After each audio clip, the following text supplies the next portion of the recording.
Hello to you, boys and girls. Chef Hugo here.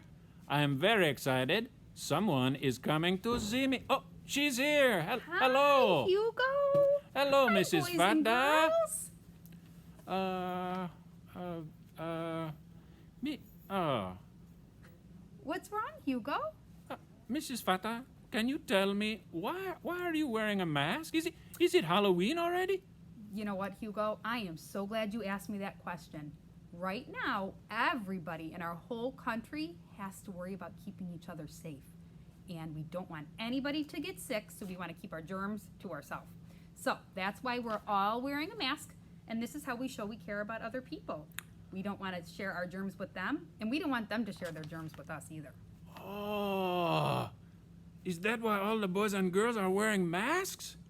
They care so much about other people? That's right, Hugo. All of our Cayuga kids are doing a great job at showing each other that they care. We're so proud of all of you for doing such a great job. They are all so brave and kind. I love it here at Cayuga Heights Elementary.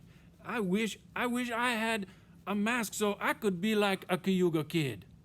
Hugo, you are in luck. Look what I have for you. Oh my goodness. Ready?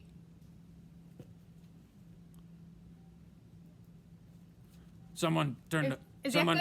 Someone turned out the lights. No, that's not how you wear it. What? Wait. I cannot see you. Wait. I cannot see you. How's that, Hugo? Oh, that's much better. Looks good on you. Now I feel like I am a Cayuga Kid. You look great, Hugo. Thank you, Mrs. Vada. You are so kind to me. And thank you, Cayuga kids, for being leaders, wearing your masks, and showing love to everyone around you. Remember to wear your mask, boys and girls. See you next time.